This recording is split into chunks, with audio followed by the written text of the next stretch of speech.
And so it seems to be on. Hey, everybody, happy Friday, happy Pi Day Friday, or happy drama. I'm alone, but I'm not alone. Scott is more than here in spirit. He is healthy, wealthy, and wise, and has been working diligently with Mike all morning on a project for the next book. And he's taking a brain break on that. Thank you. Uh, He's working the background here, as always, moderating with his big band hammer, but more accurately with his ability to answer questions and interact with you. So by all means, if you've got something you want to talk with Scott about, he's here, he's watching. And if you work real hard to convince him, he'll probably come on. We're in the middle of spring break. So last Friday's show, low turnout. I watched Mike's show. His started out low, came up to normal. Wow, I just ran everybody off. Everything is working here too. Excuse me. We have a fun day. This is a really bad day to miss, but if we don't have any people here, then maybe we won't get to anything. Kind of unfortunate, but that's how it goes. And I think Scott is a good bit of the draw, so we're going to make sure that he's with us next Friday, where we also have a really good show in mind.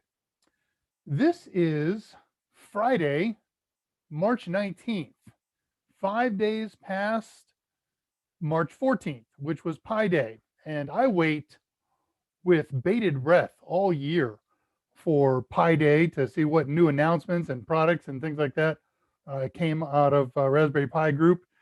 And there was nothing this year. Dr. Upton did an interview with a couple of YouTubers, sort of like he did with us, and talked about some futures and things like that. But everything that was new and cool has already come out in short order. So I got nothing special to do this week. I had invited one or two folks in the industry, and we weren't able to put things together in a timely fashion. So it's March 19th, and it's just another Pi Day. So, but that's okay. So let me see what I can do here. Let me do intros, get all that stuff out of the way, and then we'll get on to questions and comments and news and tricks and traps of the weeks and review of last week and upcoming this week, and then on to this week project.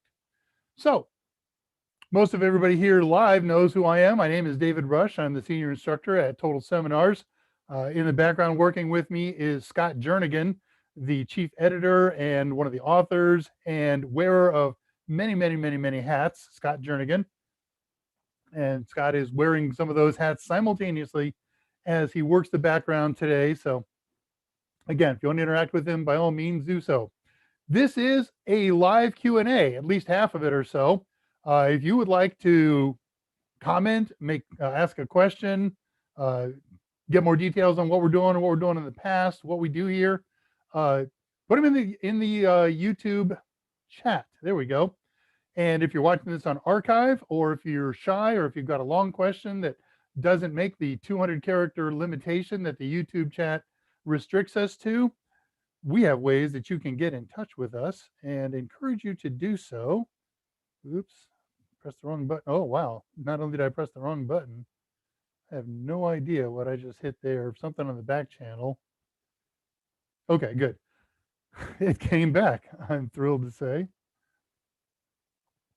because that's how Scott communicates directly with me when he says, I can't hear you, or your camera is fuzzy. But if you'd like to contact myself or Scott in a long form manner, or after the fact, please do so. You can catch me at daver@totalsem.com, because I'm Dave Rush, or you can use my personal email if you like, drushtx@yahoo. You can get in touch with Scott. He's Scott Jernigan, so scottj@totalsem.com. We're both steamers. I've been trying to play my new game the last 2 weeks.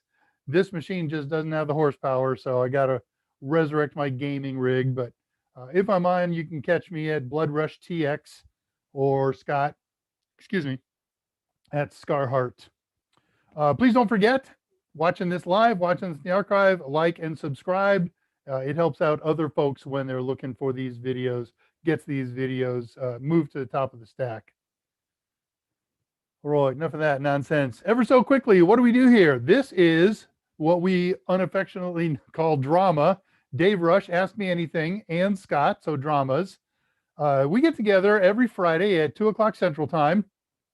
See, I avoid that nonsense about Central Daylight or Central Standard because I can't keep track of it. But if we say 2 o'clock Central, you work that out. Uh, to talk about all things CompTIA, so CompTIA ITF Plus and A Plus and Net Plus and Security Plus and any of the other ones. If you got questions about them, I can try to field them or at least get you in a direction or take it down and research the answer. But we're not 100% focused on the certifications here.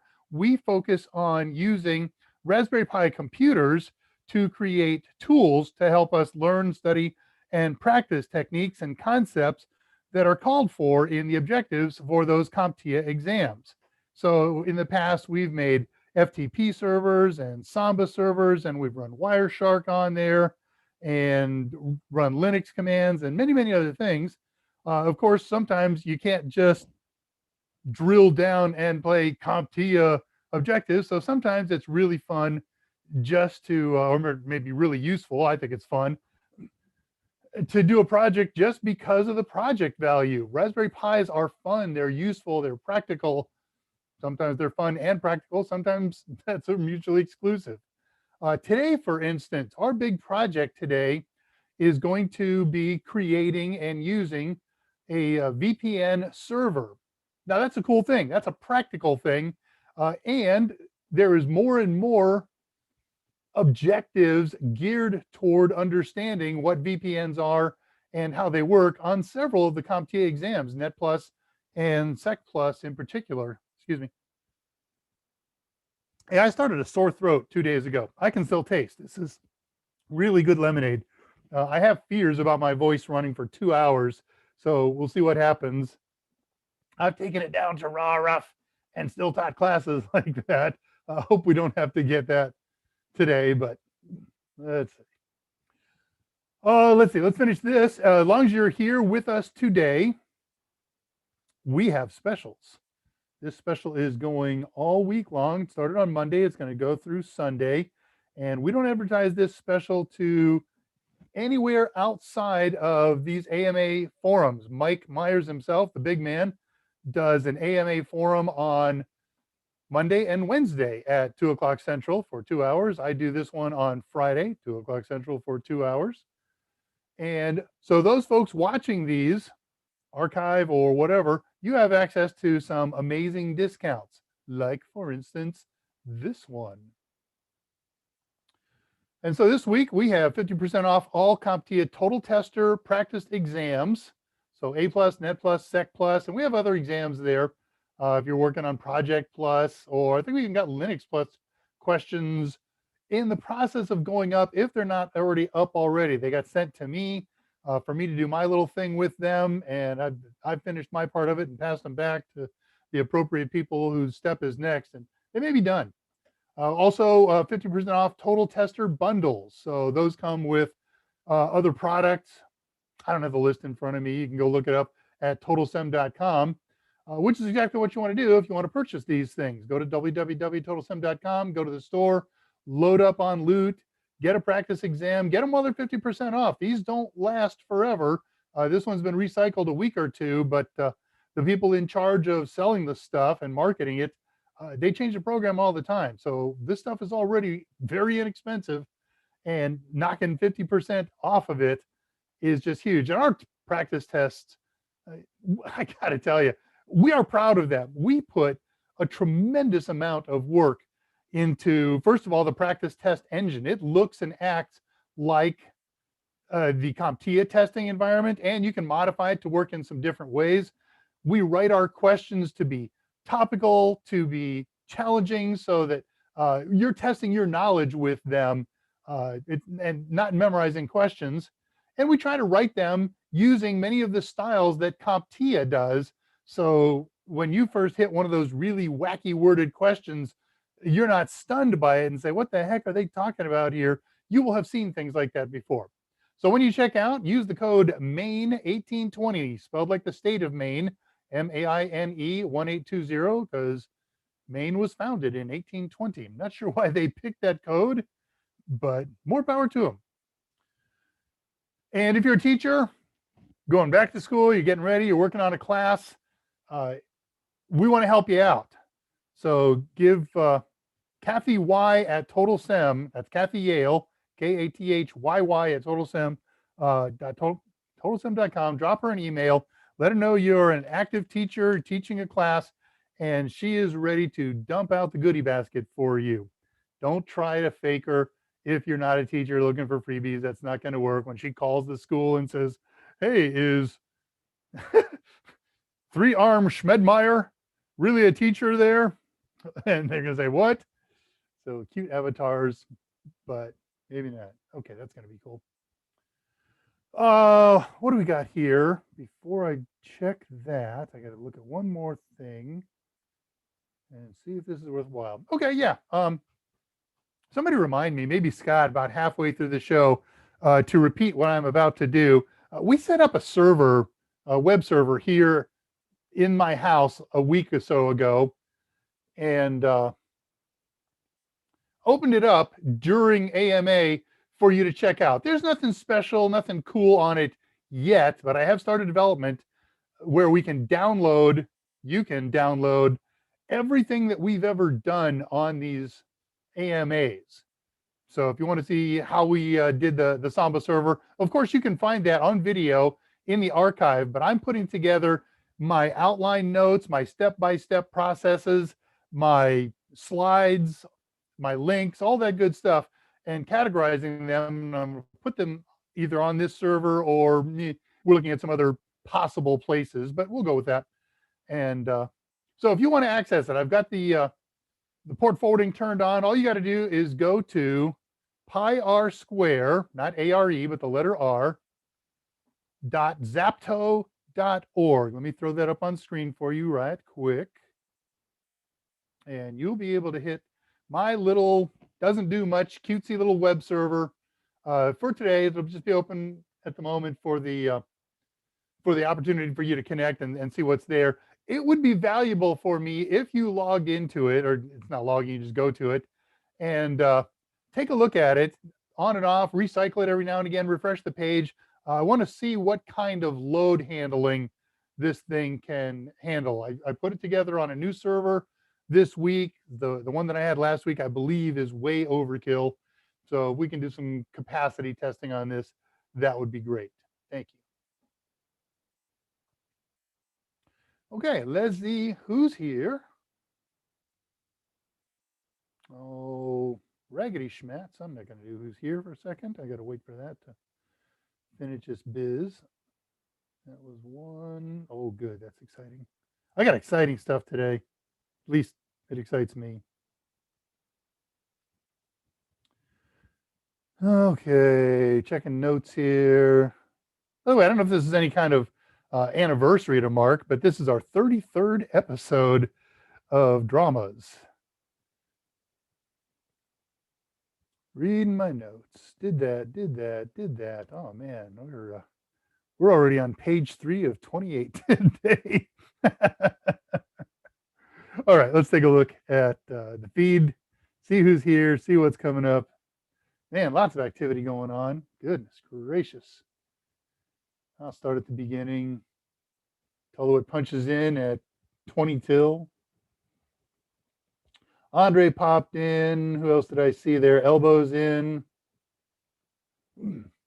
William Jeske, welcome. William, seen you on Mike's show in the past, and I think you were here.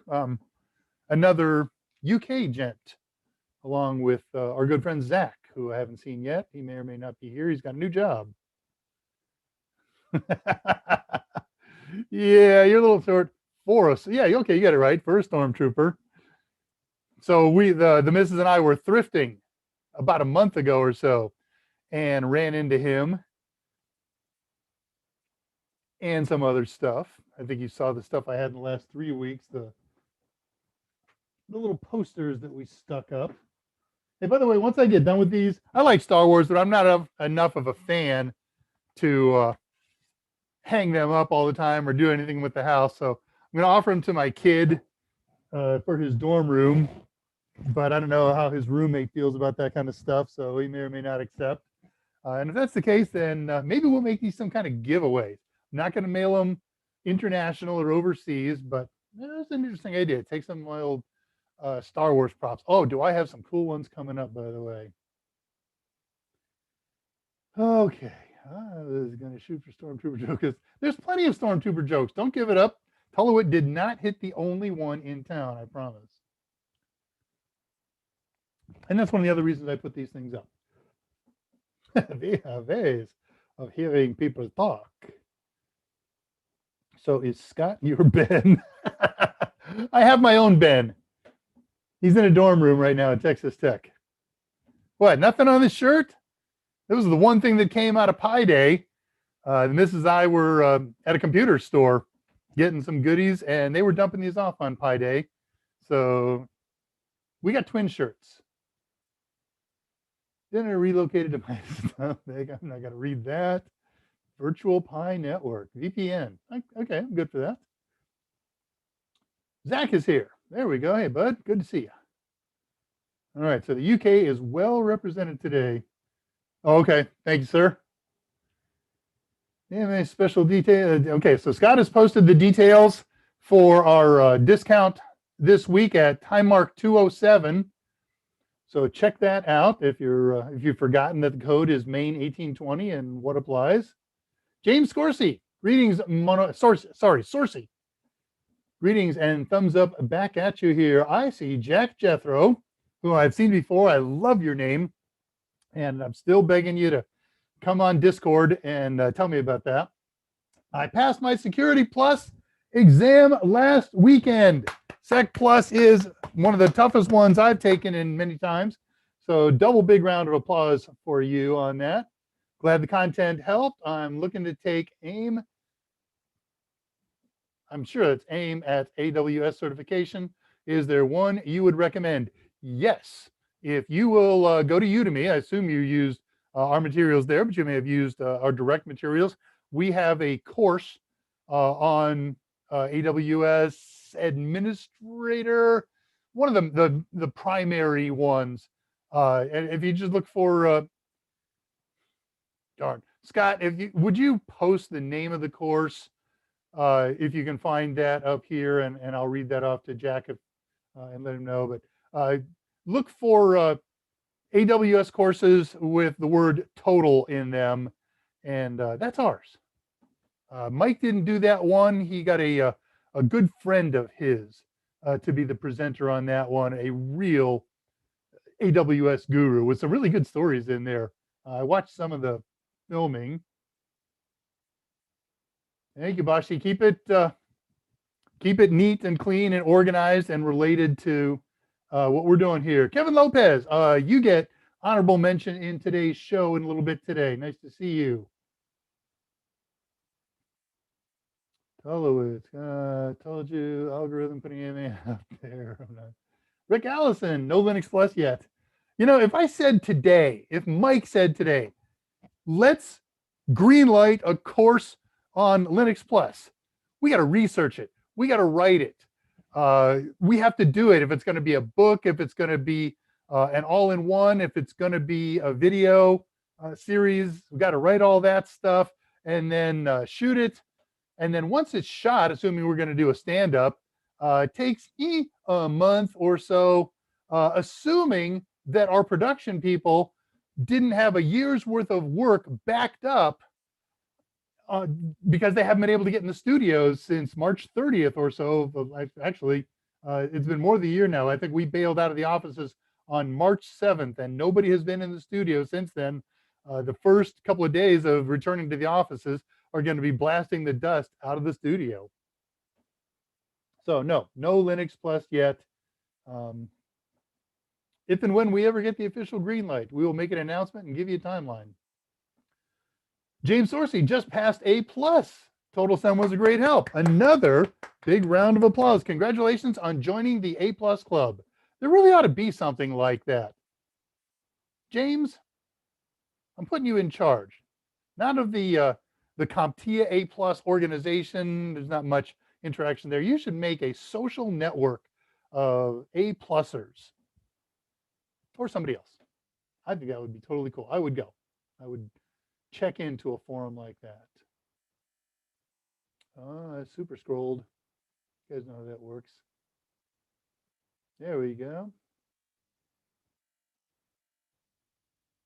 All right, I'm scrolling here. If I miss a question or something like that, please either ask Scott, he'll point it out to me, or just post it again, and I will probably catch it the second time around. And I apologize if I miss any questions. It is not my intent. I don't skip over anything, even if I don't like it, I deal with it. So thank you, Rick Allison. Appreciate the kudos on this shirt. Now he's going to ask me to celebrate when we hit 1/3 of the way through the show. And that reminds me, Scott, would you remind me when we hit 1/3 of the way through the show? Okay, I've amused myself. Thank you, Kevin. Afternoon. Okay, William is checking in again. Yeah, I'm here. Okay, right. Oh, so that's it. So William and Zach are both back to back. William, are you UK or are you Dutch? I forgot now. I've suddenly, because you mentioned something about the artwork the other day, and that led me to think you were Dutch. Anybody going to watch the new Justice League movie on HBO? I don't know.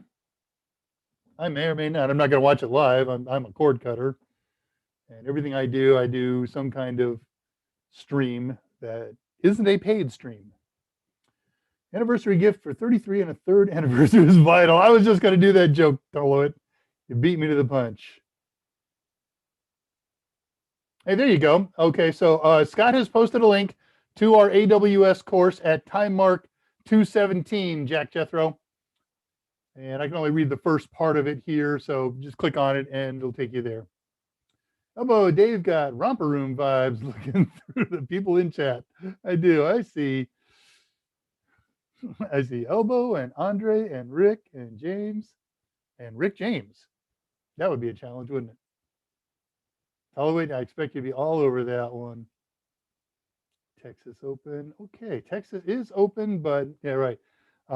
So Texas, the government has allowed or has removed the mandate for masks, but they have allowed businesses to impose their own restrictions. So still can't go into a Walmart or I went into a restaurant to pick up carryout the other day. I was the only one wearing a mask. Oh, Silicon Valley. Sorry, Jessica, I got you confused with somebody. Parental ties to Whiskey and Kentucky. Well, Whiskey's got a Big Ten school. Oh, yeah, no kidding, Colwood. If you would rename Alexis to Jarvis. You know, you're right. That should be something that all these home IoT controllers should do. Allow you to change the call name. All right. I'm generally caught up here. There we go. Waiting for the super freak joke. So now we're good. Thanks. I'll go back for sure. Thanks. And did join Discord. Okay, good. I'll get the Discord link, and Scott will put up a Discord link here. We'll get a couple of those up a couple of times. Here's the quickie on it.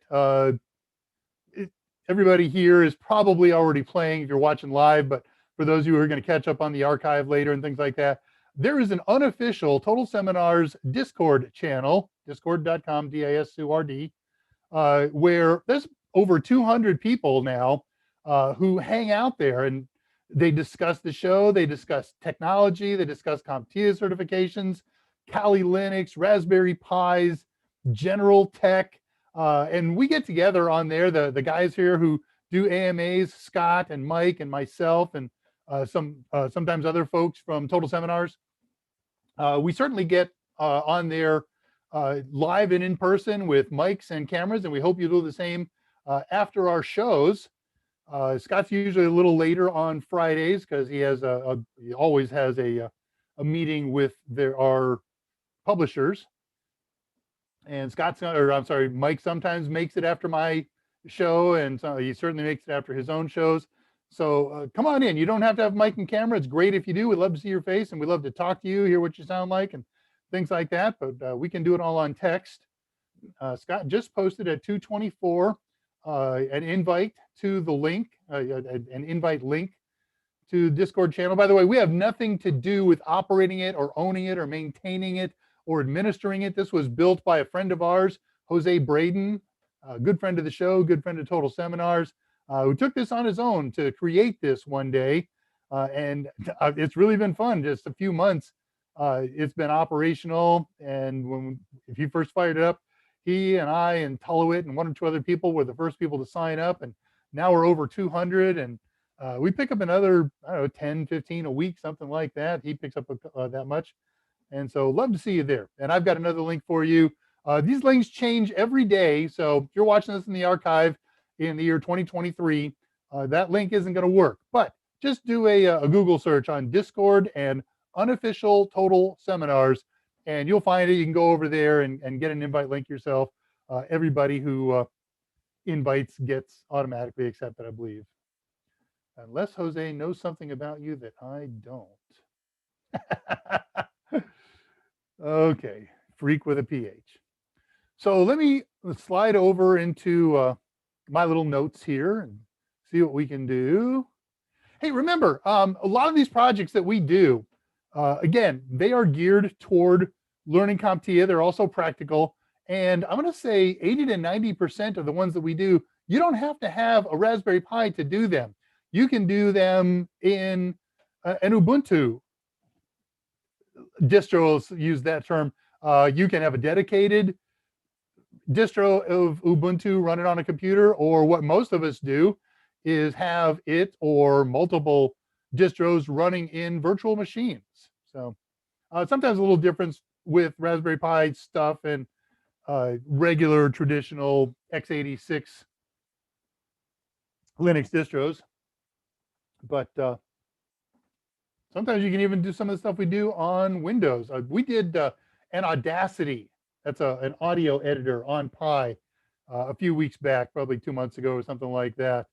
And by the way, I wanted to note for everybody, there's been a major update to it. So sudo apt update, sudo apt upgrade will get you those updates, and that's kind of cool. You can do that on a Mac machine. You can do that on any kind of Linux distro, most of them. You can do it on Windows. Great tool and a lot of fun, very easy to use. Okay, a quick review. What we did last week. We did 2 projects, a very quick one and our main one. Our quick one was something that I didn't intend to do, but it was so quick, I said, why the heck not? I had the little Pi server that's up and running right now, PIR Square, PIRSQARE.zapto.org. We built that last week, and then I showed you the steps of how to set up that for DDNS access. Very quick, very easy. So you can get to that server today. And I have that up and running because it's interesting, I suppose, and because I want to do capacity testing on it, but also because there was some value in our big project today that I will explain when we get there a little bit closer. And then our main project last week was what we called Chromium in kiosk mode. Chromium is the default browser that ships with our Pi operating system.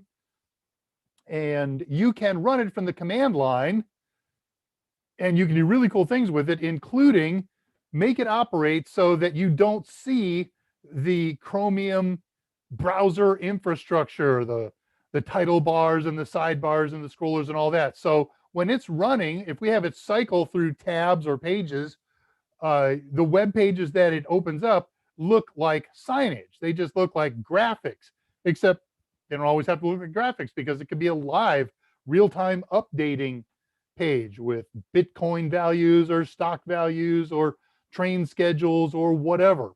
So it's a really cool signage tool to use in corporate environments, educational environments, just about any place you can think of where rotating signs would be a cool thing. Not rotating, but alternating pages.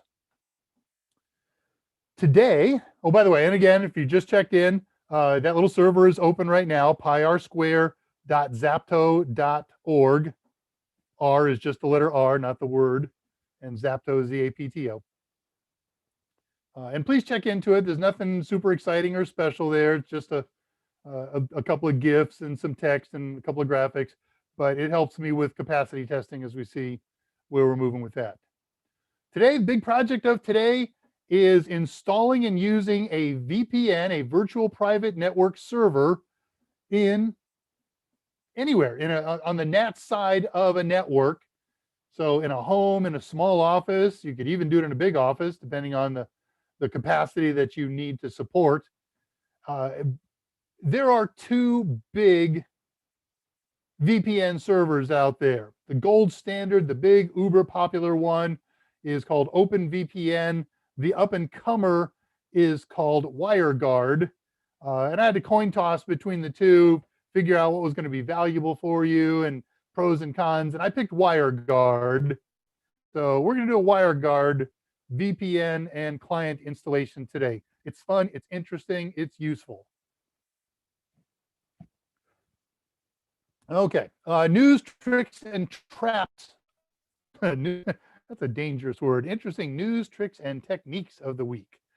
Just a couple of them, and we're going to start out with our friend Kevin Lopez. See, I told you you'd get some mention today. So the other day on Discord, Kevin Lopez posted an intriguing link. And he said, or the link says, that Raspberry Pi OS now officially supports Widevine. And if you're not aware, Widevine is the digital rights management protocol that's baked into many browsers so that you can watch HDMI and copyrighted materials with your browser. It has not been included as part of Chromium or as part of Raspberry Pi OS. But once you've got it installed and working with your regular browser, you can watch Netflix and Hulu and Amazon Prime videos and all those other commercial video streaming content. We did a multi-part series, a 3-part series on installing media servers. First week we did that was on August 21st of last year, 2020. And that's in the archive. If you want to go watch those 3-part series, you can learn how to set up a Plex server and a Kodi server, and a workaround that we did on how to make Chromium support Widevine.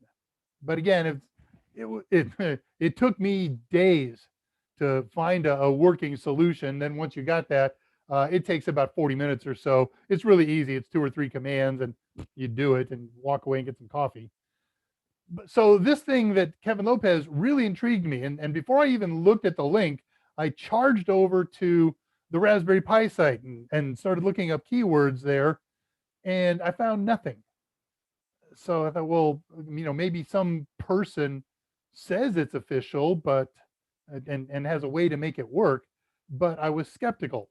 So I looked at the link, and it was little 4-minute YouTube videos, and I hate YouTube videos. Just the idea of suffering through a 4-minute presentation that isn't something that I need to do, like how to remove the headlight from my Passat, which is a killer, insanely difficult project. And I needed a YouTube video for that and things like that. I'll watch it and I'll suffer and bang my head while I'm doing it. But I watched this guy, and I caught one little tidbit out of there that led me to believe that he might be right. And what I did is I went and checked the current Raspberry Pi operating system repositories and found, sure enough, Widevine is in there. And they're the only ones, Raspberry Pi people are the only one who can put stuff in their repository. So I'm going to call that tacitly official. They haven't made any kind of announcements or anything like that. It's a real simple 3-part process, 3-step command process or so. And I said, well, I got to try it. So I picked a fresh install of Raspberry Pi OS on some Raspberry Pi, tried a couple of the sites that have protected content, and they didn't work with Chromium. Okay, good. So I did this very simple Widevine installation. I'm going to show that to you in a second.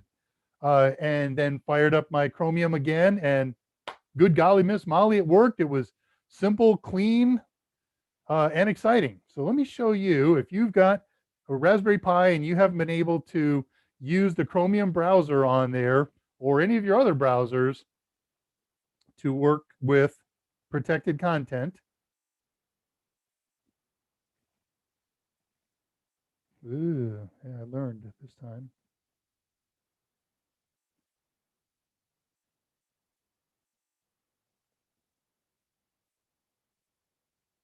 All right, here's all you have to do. You do this all the time, sudo apt update, and you can also follow it up with a sudo apt upgrade if you like. Then to make sure that the repository is current, you're pointed to the right repository with the right stuff, you do this sudo apt. You can always use apt-get. That's what the CompTIA objectives call for, apt-get, not apt. 99.75% the same. And then, of course, you add this full upgrade instead of just upgrade. If you already have a current operating system, these two steps are going to take 30 seconds to 2 minutes. If your version of Raspberry Pi OS is out of date for a little while, it's going to take 15 to 30 minutes, give or take the speed of your connection. So, but when it's done, all you have to do now is sudo apt or apt-get install lib widevine cdm 0. That's a 0, not an O. And that's it. And now suddenly Chromium will work to display protected video and content. So that's just cool as beans, man. So thank you, Kevin Lopez, for posting that link. You're always posting interesting things there. And that one really got my juices flowing, if you will. What else is in news, tricks, and techniques? Widevine install. Oh, just a quick update. Some of you know that 3 weeks ago, I switched search engines. I've been using DuckDuckGo for the last year or two. It's a good search engine, but I have some minor concerns about the future of privacy on their search engine because they have been purchased by an advertising company. So there's nothing to indicate that I'm not private right now, but planning ahead. So I've been trying the next greatest search engine. It's called Quant, QWANT.com. I've been using it exclusively for 3 years. I haven't gone to DuckDuckGo, and I certainly haven't gone to Google in the last 3 weeks. It has found so far everything that I've needed. So I give myself a month of exclusive use on this thing, one more week, and then I'll make the go or no go decision. If I no go, I'll go back to DuckDuckGo. But for the moment, very impressed. And at this point, I don't see any reason to go back. I get no money for recommending them. Personal equipment update. Why did I do this? Oh, yeah. Okay. So for the last month or two, I have had glitches during the stream. Sometimes I think it's Comcast. Sometimes I knew it was an overheat of my NIC. And I took my laptop apart a couple of weeks ago and blew it out to the best of my ability. I didn't take it as apart as I could have. And it improved. But I still got a couple of glitches now and again. So I had two choices. I could either really tear it apart, or since I was down at the computer parts store the other day, I bought a USB 3 to RJ45 Ethernet connection. I have been running it nonstop since Sunday. Whenever my hardwire glitches in my computer, it fails over, is that a word, to the Wi-Fi. And that happens all the time on my old system when I was hooked up to the hardwire connection on the computer. I haven't seen Wi-Fi in a week on this computer since I've been running this new external USB unit. So fingers crossed. I think the problem, the wooden desk, is solved. Did that. I talked about that. Okay. Let me check questions. I'm going to do an old unanswered question, post up Discord, and then start the project. Hey, good. We got a nice early start on it today. Oops.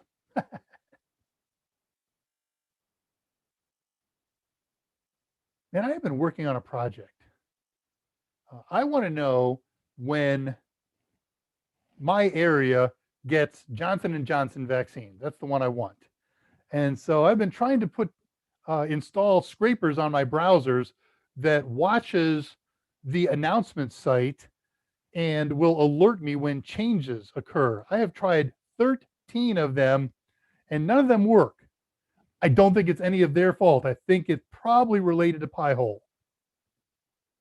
But if anybody's got a good scraper or web page changer recommendation, let me know by email or on Discord or in this chat. We'll go from there. All right. Catching up on questions here. I'm at 226 right now. Hobo, haven't got any new t-shirt quotes recently. We need to try and get Mike. No.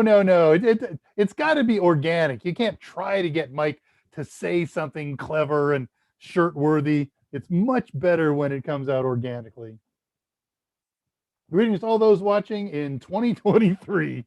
I hope they are, and many years thereafter. Hi, Dave and Scott. Good to be here, says Smarticus71. Greetings, Smarticus. Nice to see you. Patricia Grace. Hayden. Hey, nerds. It's official. I heard back from Dell Recruiter, and we are scheduling a Zoom interview next week. Good luck, amigo. That's great. Congratulations. If you get to work in Austin, it's a 2-hour ride, hour and a half, depending if you drive like Scott, 45 minutes.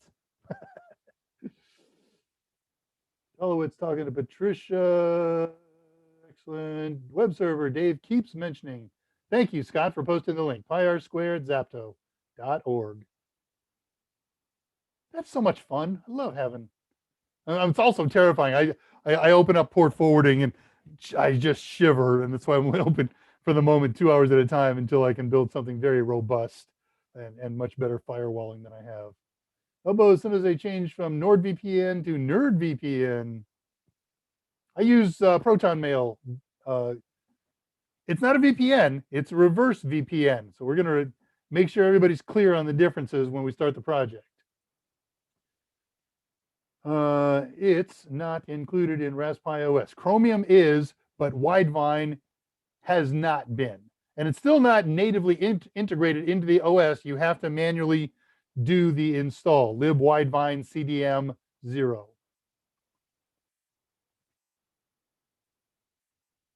Reading questions. Are we doing Skyrim here? Goodness gracious. I can't grow a beard. Patience and Rogaine all over your face. That's a winner. I can send you a few. Good Lord. I'm afraid I should not read these out loud until I've read the whole thing. Dave looks like Zipper Brother.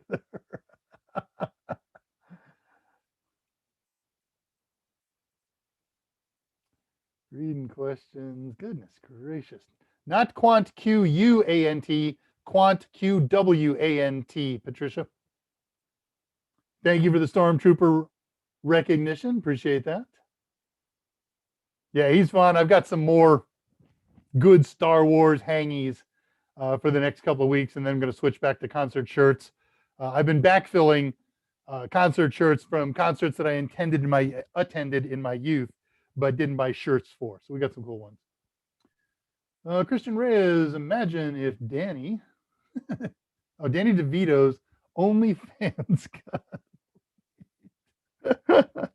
Well, there's a guy who's been quiet for a while. He's a really likable guy and actor, from my understanding.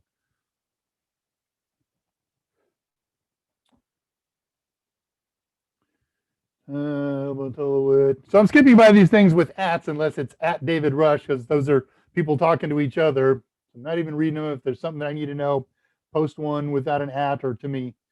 J&J Vax, made out of people. Darn right there. I understand the downside, and I have ethical problems with it. Nonetheless, I want the one that I believe to be the most efficacious and safe for me and my family. So, yeah, I stand on principle, but principles have limits too. And my principal didn't like it when I stood on him.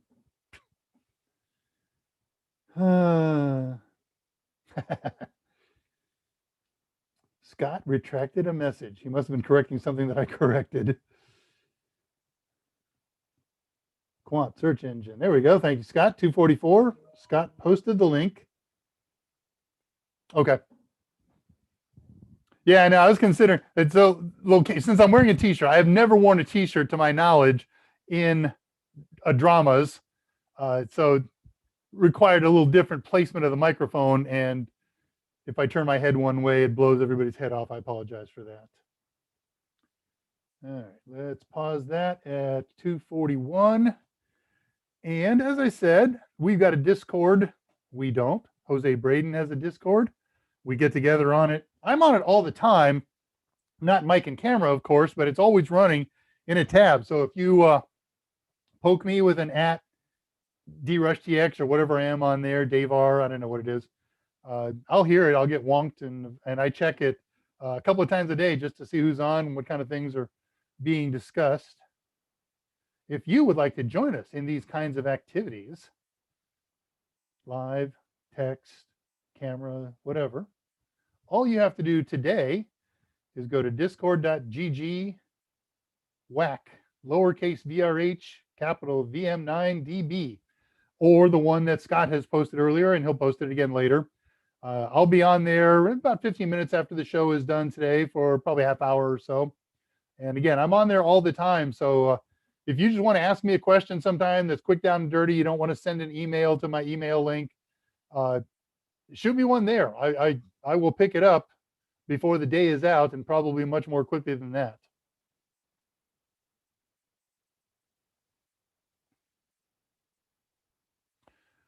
There was a, let's call it an old unanswered question from Scott, from one of Mike's AMAs this week. I think it was on Wednesday. It was posted by Tullowit. He has his answer, but I wanted to share this with everybody. So let me read out the question the way he wrote it. I saw something called OpenHab that can run on a Pi that you can mess with firmware and stuff on a security panel. Looks complex. Ever played with it? And I looked at that, and I didn't understand what it was or what he meant. So I went and took a look at OpenHab. It's really cool. First of all, it runs on all kinds of platforms, including Raspberry Pi. If you use IoT stuff, hey Google, hey Alexis, I did that on purpose. You can tell those things to be quiet now.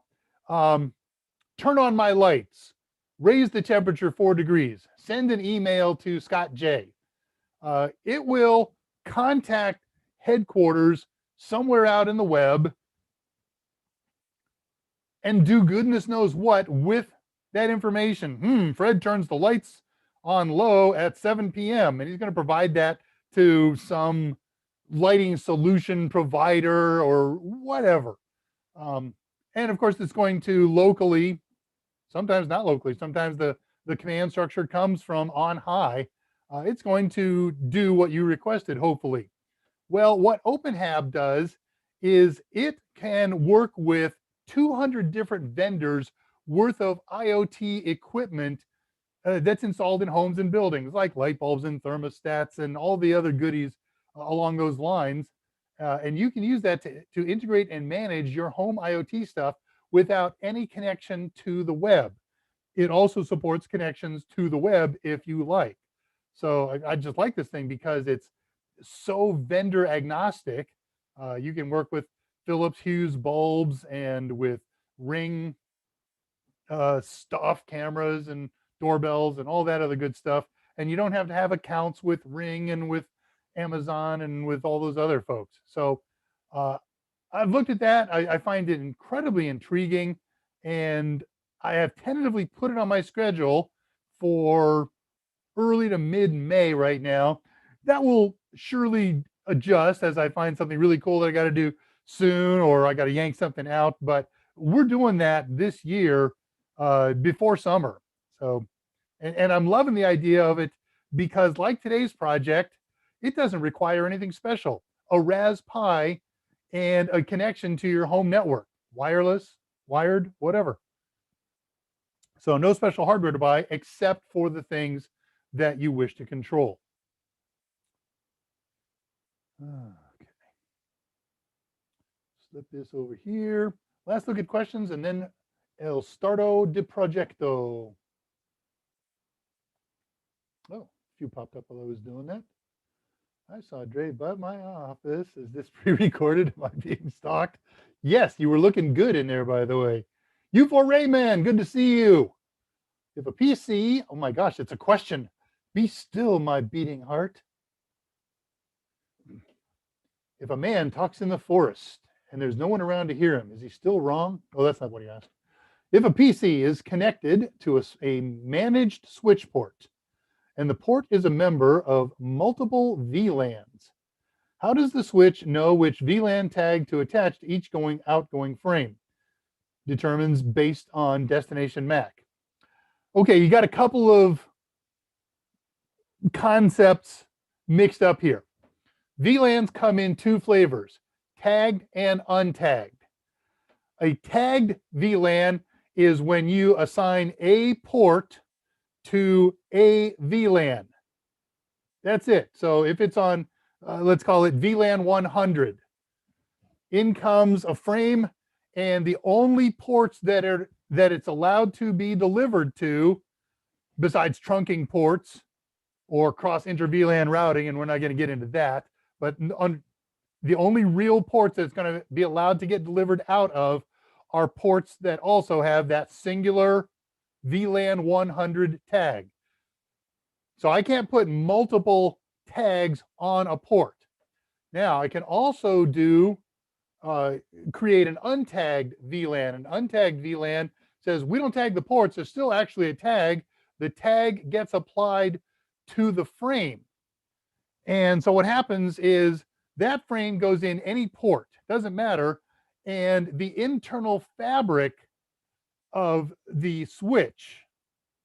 And by the way, managed switch, the only, and I'll come back to that. So here comes a tagged frame. It's got a tag of, let's say, 200 on it. So it gets into the guts of the switch called the switching fabric, and the switching fabric looks at that and says, I will only deliver that to either an untagged destination MAC, willing to do that, or to hosts that he's learned are using tagged MAC frames. And I want to, that's the short answer. I can do a long answer. Not going to do that today here. Send me an email and I will be glad to send you a whole primer on the concept. But I do want to point out that, sorry, I was just watching myself on replay there, and it was a poor hand gesture to use to describe in the port things. Anyways, a managed switch, we got to be really careful about how we use this term. Switches have VLANs. All switches have VLANs. Unmanaged ones have one VLAN. Managed ports may or may not have more than one VLAN. The point of management in a switch is the fact that you can get to some kind of control console and enable, disable, or configure features within that switch. So some of those features, one of those features may or may not be VLANs, and there's plenty of other features like enabling STP or rapid STP, designating which is going to be a root bridge if you don't want to allow the automatic test process to happen. And there's lots of other managed processes within a switch. So managed doesn't mean VLANs. They tend to go hand in hand, but one doesn't mean the other, and the other may or may not mean the one. Okay, I know it was short, it wasn't complete, but I just wanted to get some terms straight. And then, like I said, I'll give you a longer answer if you will shoot me an email. daveR@totalsem.com. Hey, let's throw that up again just for hoots, because we've had a few more people join since we started the show and had this thing up. Scott Jernigan is still here with us. He's working the back channel and he's moderating. He's reading your messages and responding to them. So feel free to contact him here in the YouTube chat or contact either he or myself at our email addresses, daver@totalsem.com, scottj@totalsem.com. We will be happy. And by the way, if you want to talk to the big man himself, Mike loves to get your emails and especially your questions. He can either answer you directly by email, and many times he will take those to his AMA and talk about them if they have value for all of the other participants. So he's Michael M at totalsem.com. Okay, it's 55. Perfect timing. I think we're going to get done just on time here. We're going to use a tutorial today that I am very unhappy with. It lacks detail, it lacks specificity, and it's the best one that I found. So basically, I've taken this person's tutorial and modified the heck out of it so that it works and it's comprehensible by people who don't have his level of sophistication and expertise in these areas. So we're going to use his tutorial and my tutorial. I'll give you a post for that in just a moment.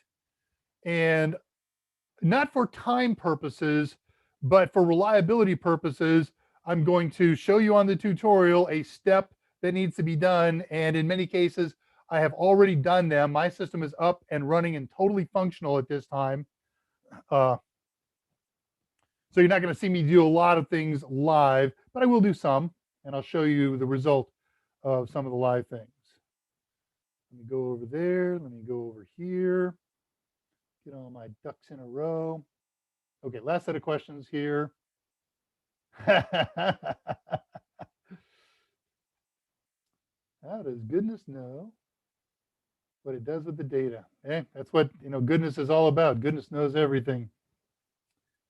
I live for that. I love turning on Alexas and such, but I won't do it again on purpose much.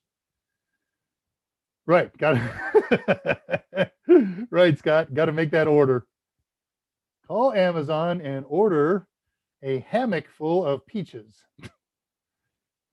Yes, that was a Family Guy reference. Zach, I'll be back shortly. Gonna go pick up my dinner from the pub. The pub should deliver your dinner, amigo. Liquid dinner. Aroo. Okay, pausing at 2:56 on messages, and here we go on El Proyecto. So this week's project, create a VPN server on a Raspberry Pi.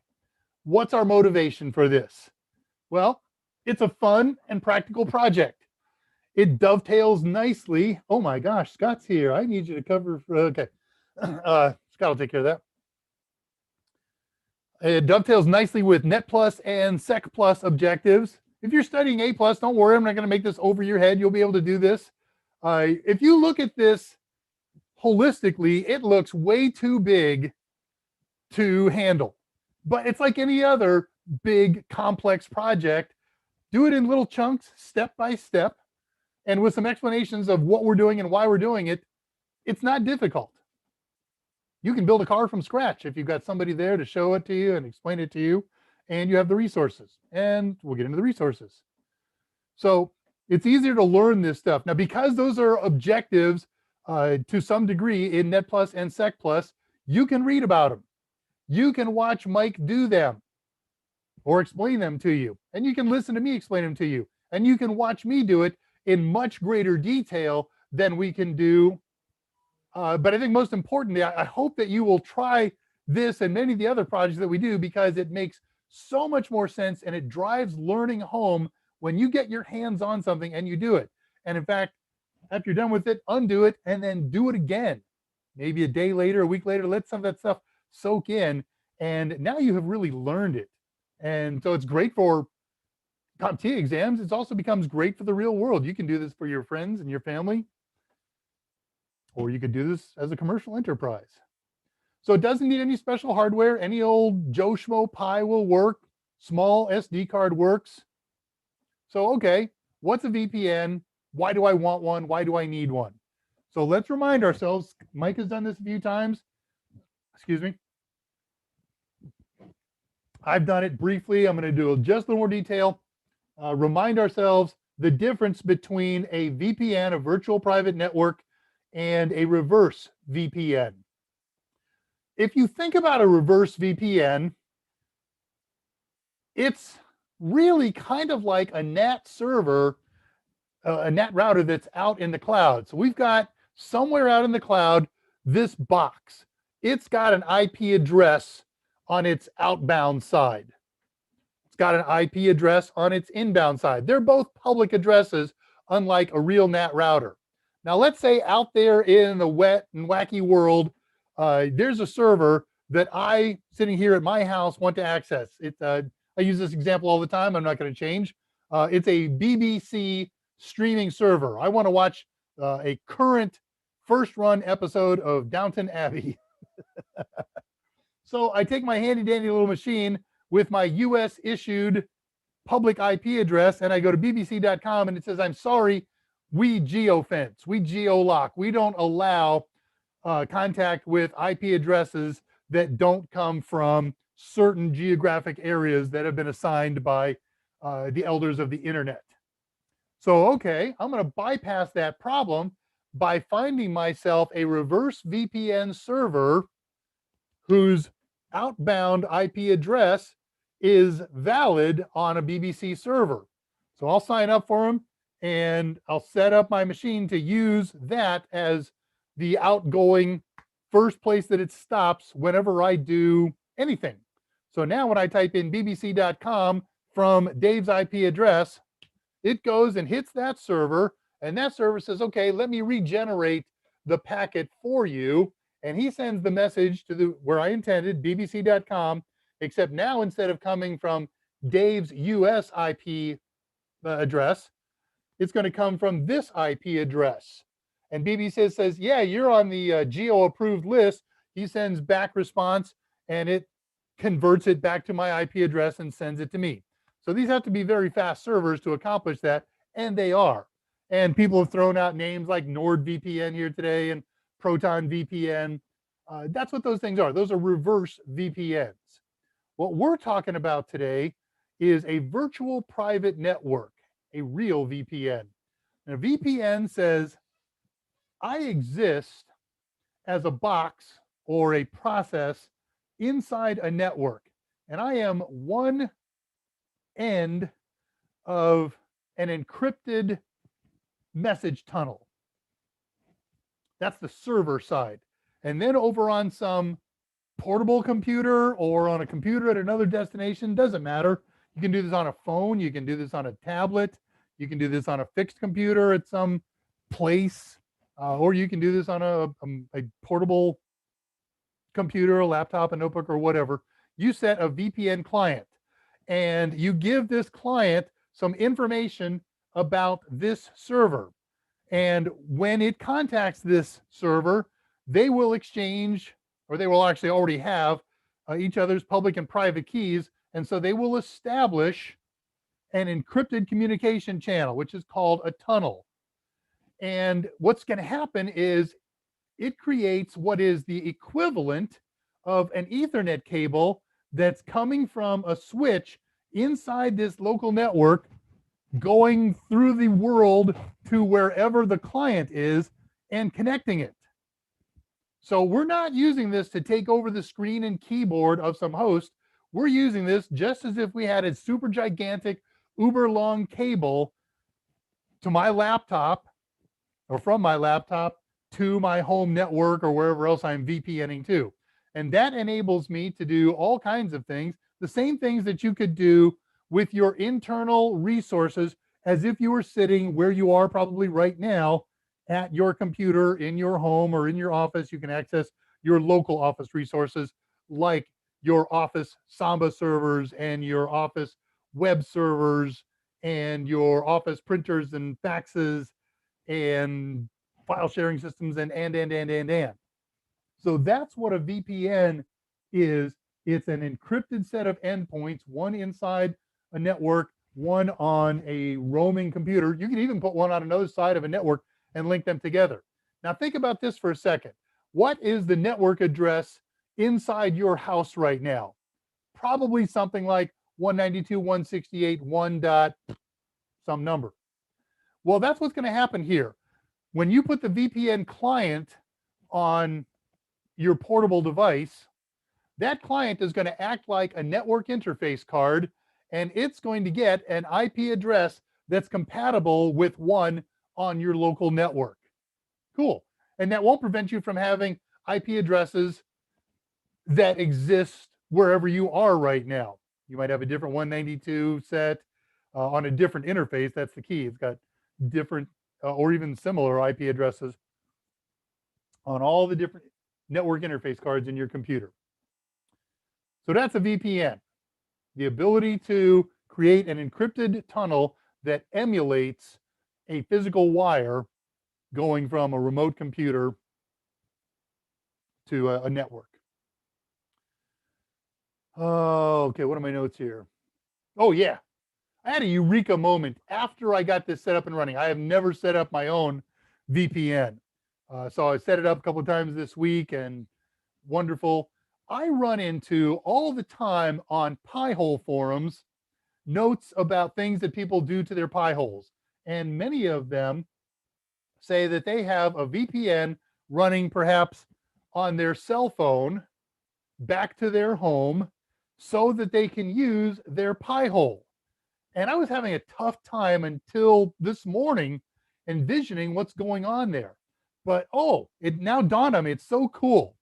So what you do is you set up a VPN client on your phone, your tablet, your computer, your laptop, and establish a connection back home. Great. Now, all you have to do is go into the network configuration utility and set your preferred DNS server to the Pi-hole back home. And now all the DNS calls will go through the tunnel to your Pi-hole. It will filter out the spams and the malware ones. It'll spit back IP addresses that your browser or whatever utility you're using needs. And then calls will be made normally through your Wi-Fi connection or through your phone connection, your phone data connection, whatever the case may be. And it's just, now that I've built one, a totally transparent project. I don't have to do anything special with the tunnel. What about leaving that tunnel running all the time?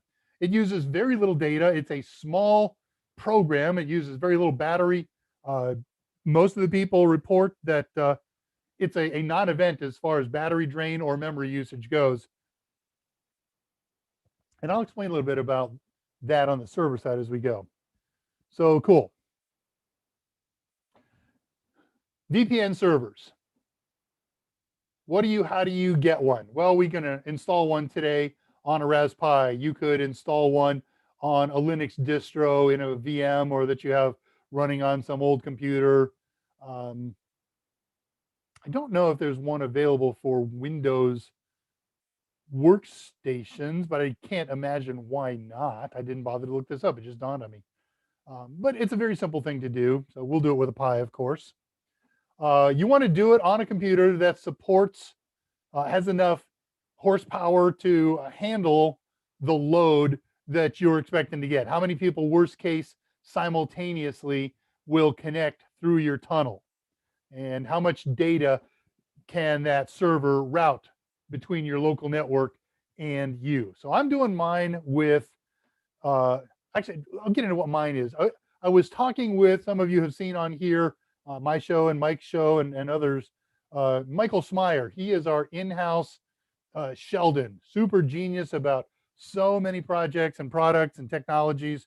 And he is also our in-house IT administrator. He sets up, runs, and maintains our VPN because, of course, we're all working from home right now, but we need resources, especially files and some other kinds of resources from the office. So he's built us a VPN that can handle the I don't know, give or take 15 or so of us that could potentially log in simultaneously. So I asked him yesterday, just so I could talk to you about this, or the day before, some details about our VPN. And did I just slide past those notes? Michael Smyer. Oh yeah, okay.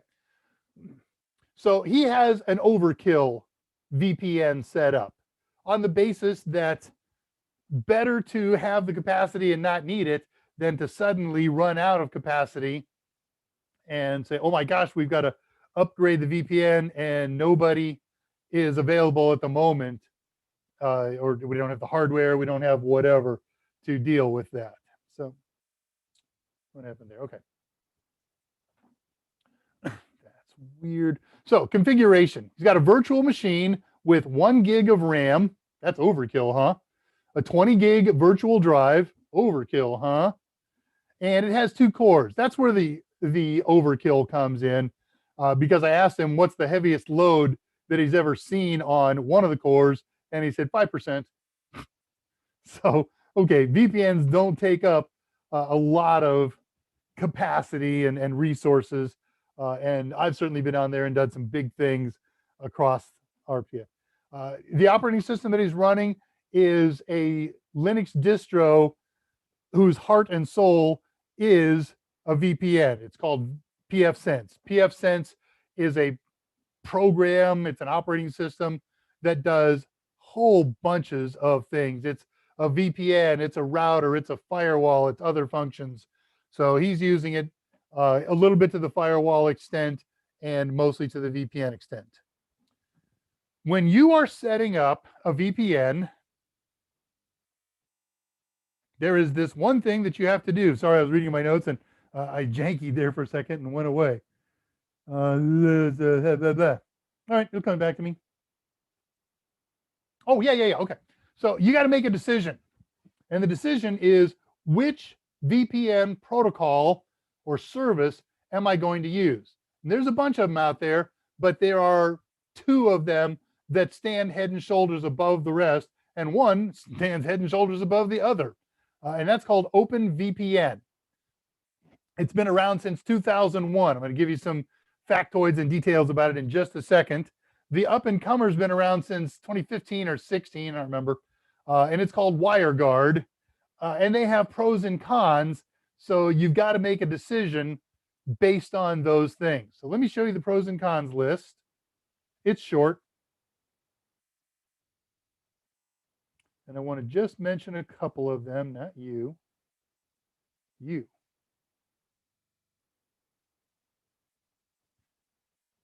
Okay, this isn't an exhaustive list, and there's one important factoid that I think is missing from here. In fact, 2 of them, now that I look at it.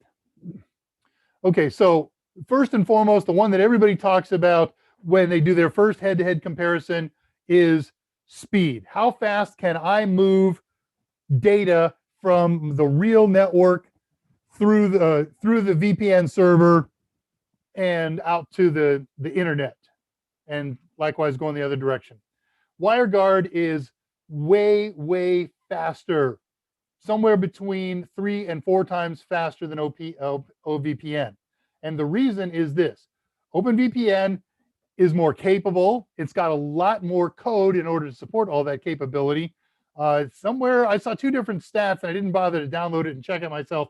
One of them says 60,000 lines of code, and the other one says 600,000 lines of code. But the one that they all agree on is WireGuard running at 4,700 lines of code. It's very small. It's very compact. WireGuard's available for a handful of platforms, including, it says Linux, and now our version of Linux, ARM-based Linux. There are billions of other devices and operating systems out there that OpenVPN works on. They both support point-to-point file sharing. It's easier, you're not going to believe this when you go through this today, but take my word for it, to set up a WireGuard VPN server than an OpenVPN. They both have strong security. OpenVPN uses aging encryption protocols. They have not been updated in quite some time, so it's a little more hackable. WireGuard uses much more current protocols. And there's one other little comparison factoid in here. OpenVPN supports UDP, TCP, and some specific protocols like HTTPS, whereas WireGuard does not. It supports UDP. That's not necessarily a bad thing. TCP, HTTPS, things like that, they all have a lot of overhead, and that contributes to the lack of speed because they have to send all these acknowledgments back and forth, and lots more traffic goes on in a TCP, HTTPS type environment. UDP, one side sends its data and says, hope it got there, but I don't care if it did.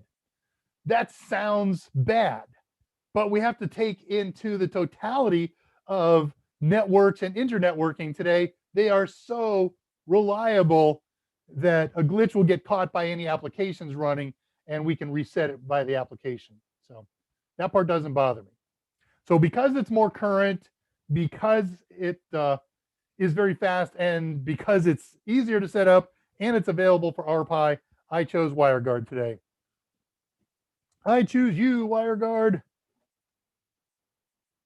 There, that just struck up a whole bunch of. I got to No, I'm not going to refresh that because it's going to get scrunched later, anyways. All right, required equipment. I reached for a box that had a Raspberry Pi in it. I didn't even look and see what it was, and that's what I'm using. It's been working. It's a Pi 3B. It's not a 3B plus. And the important differences about there, the Ethernet port is 100 megabits per second instead of a gigabit. That is not a factor for me because my household connection is only 70 megabits per second. So whether I'm running 100 or whether I'm running a gigabit, I can saturate my connection to Comcast. So I don't care about that slow speed. The CPU on a 3B is a little bit slower than the 3B plus. And that's about it. A simple 3B with its 1 gig of RAM and its basic CPU and its 100 megabit per second, according to specs all over the web, is good for 10 to 15 simultaneous connections under typical loads. I'm using just a small micro SD card. It doesn't have to store much data. So 16 gig is fine. A power supply, and you can go Wi-Fi or wired. It really doesn't matter much. Okay, did that. Did that.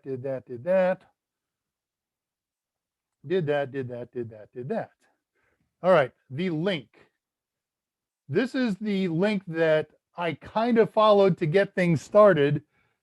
It's not followable unless you have somebody to flesh it out like we're going to do today. So let me show you where it is and what it is. If you watch this later, you can pause this on the archive while you go read it. But it's engineerworkshop.com whack blog. How to set up WireGuard on a Raspberry Pi, separate them all with dashes. And like I said, it needs serious rework. It works great if you're at this guy's level or close to it and you can figure some things out. But if you're just somebody looking to follow along step by step and you've never played Linux before and you don't have an idea how networking works and things like that, you've just been exposed for the first time to A+ with no technical background, this is not the tutorial for you. All right, so if we're reading along the tutorial, the first thing that it says we're going to do besides do a fresh install and do an update and an upgrade, we've done that a million times in here, build a basic Raspberry Pi, make sure you enable SSH interface and or VNC interface. You can do everything that we're going to do today with a mouse and keyboard and monitor and use the terminal session on there. I do mine all headless, either with PuTTY or some other terminal application or VNC, and use the terminal program that's on the Raspberry Pi OS. So we're going to take all that for granted. Step number one then, after all that stuff is done, is install WireGuard. And I'm going to recommend you follow along that tutorial. I'm going to send it to Scott, and he can post the link. Oh, I can do it here. I can post my own link. Good golly. I've been granted the appropriate ecumenical powers.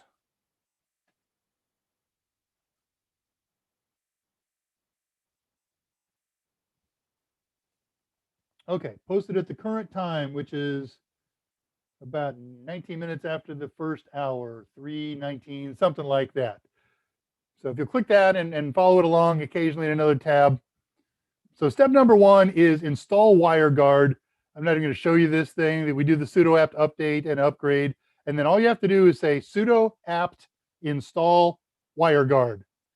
It's very quick, takes 30 seconds, something like that, maybe less. I was very surprised the first time I ran it and said, okay, cool, that's done. And now we're going to install the server and configure it. And if you follow his instructions, let's see, how can I put this up there? I can do this. Let me do a share. Oh, I'm going to do this on Putty. Stand by a second.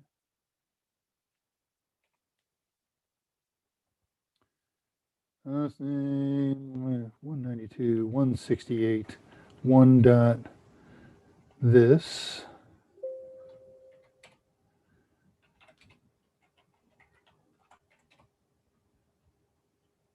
Okay, now I'm going to share that with you.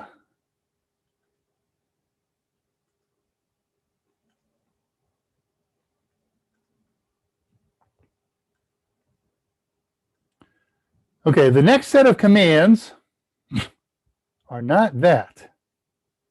Let's try that again. Highlight these. Control C, come over here, clear the screen. Are you serious?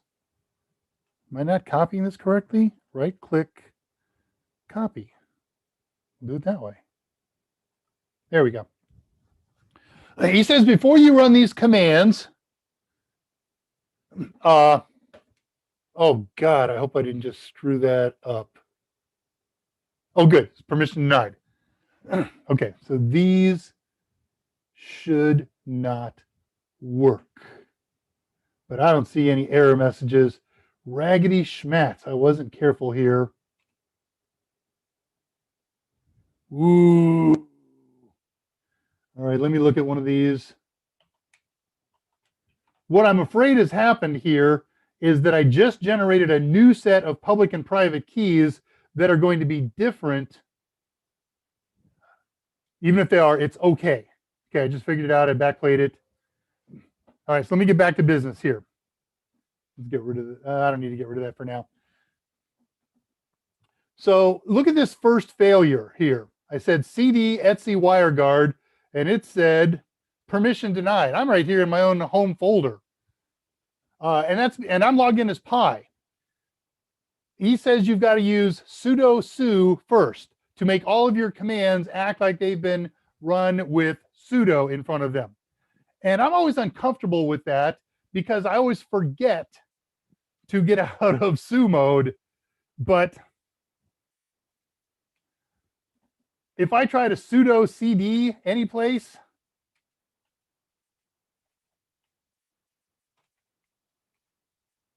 it doesn't work.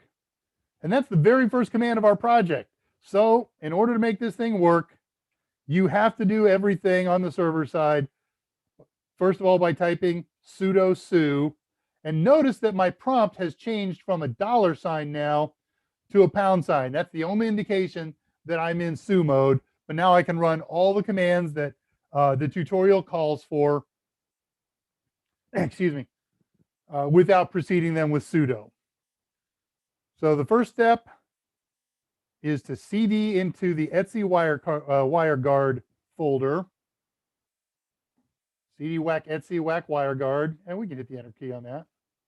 Won't hurt anything. And it won't hurt if I run this command, umask 077. And what that's going to do is it's going to preset a template of permissions for files that I'm going to create.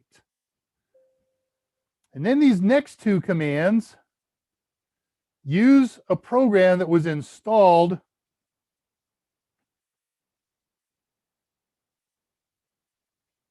when we loaded or when we installed the WireGuard thing. It says WG WireGuard gen key, generate some keys, and send the results of the keys to two different files. One of them, the public key, goes to a file called server public key, and one of them, the private key, goes to server private key. And then we run the same command, except it's going to generate public and private keys for our client. Now, the next thing he says to do is really weird, and I have no idea why he said to do this. I understand that we're going to need this information later, but all he says to do next is to cat those files. So let me show you what I mean. He's got 4 commands: cat server private key, cat server public key, and same 2 commands. Stop it.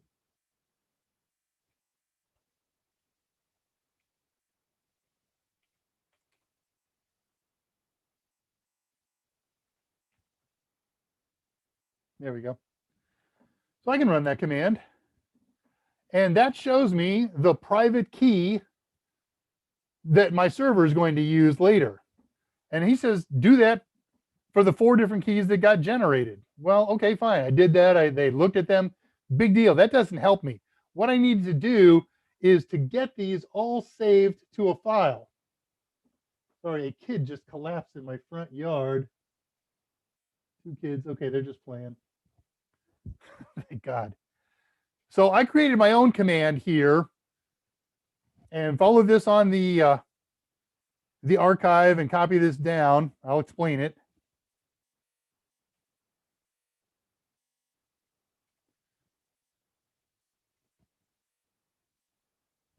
So I'm going to say cat, and then I'm going to list the 4 files that were created when we generated the keys. So cat server private key, cat server public key, client private key, client public key, and I'm going to say take the output of those 4 cat operations and send them to a file that you will create at that time called key files. And then what you're going to want to do, there's a million different ways, I'm not going to give you any, is take that key files and get it copied over to your Windows computer. You can SCP it, you can FTP it. There's a million other ways, but let me show you the contents of that file. Cat key files. I moved home.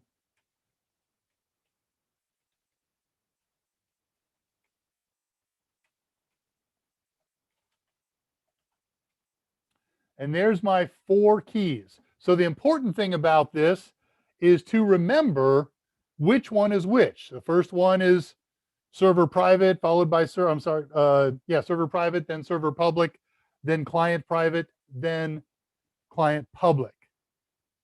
So you got to get that in a file somewhere on a Windows machine,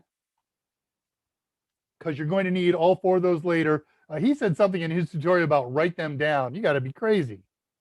All right, but we're going to need those, and you'll see me use them. Now we're going to create the server configuration file.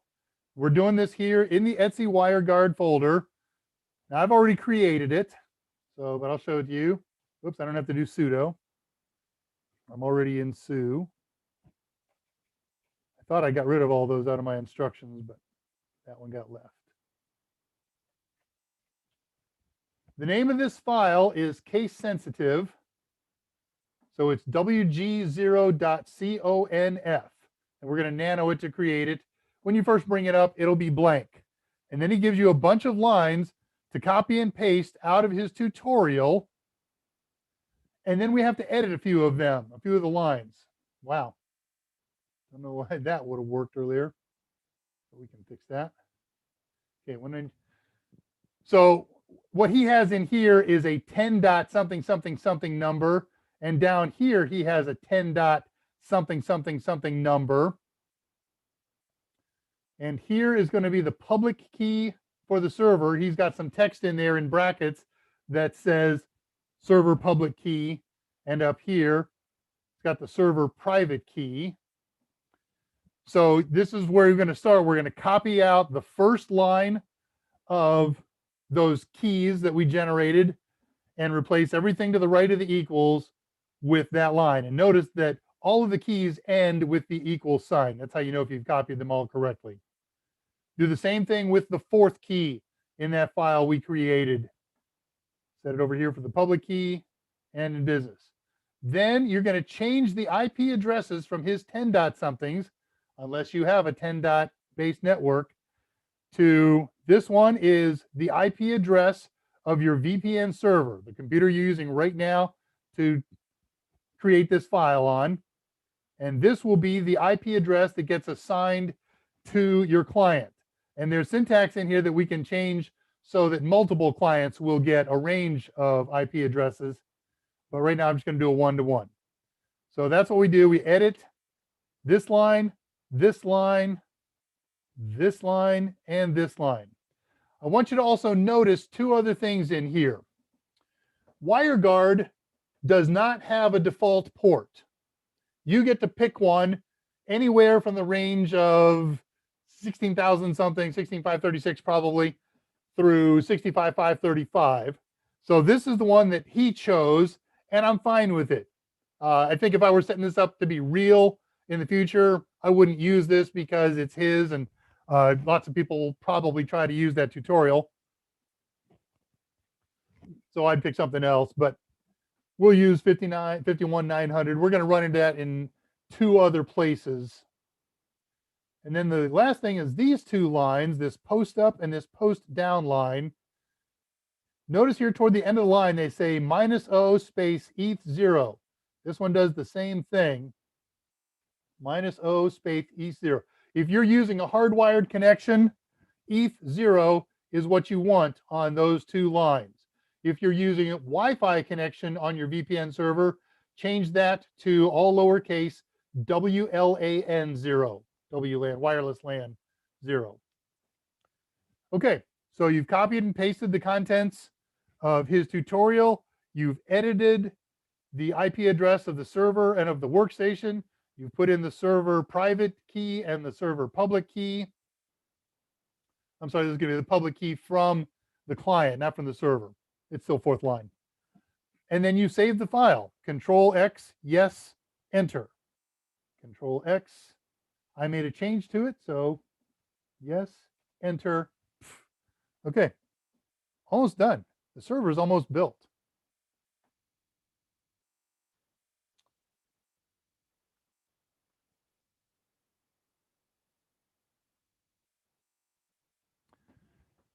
The final thing that we need to do, almost final, is to set up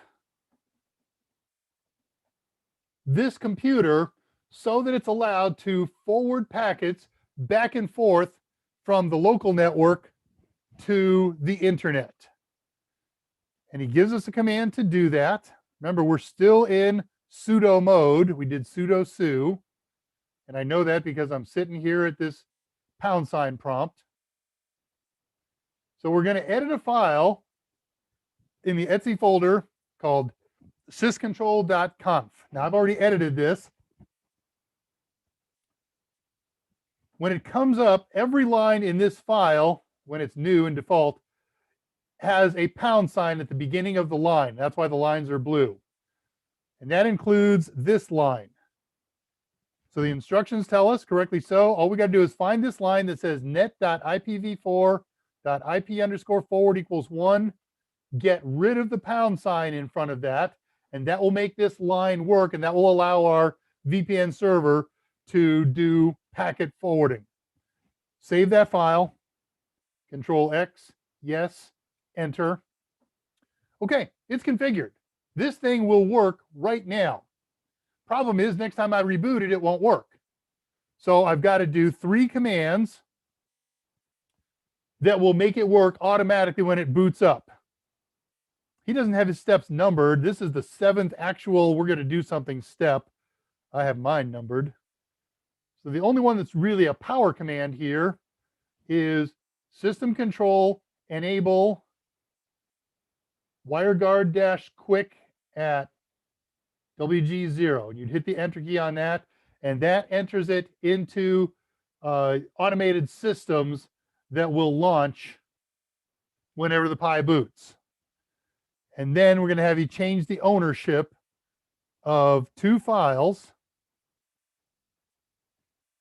with this command, change owner of the Etsy WireGuard, everything in there, to root, and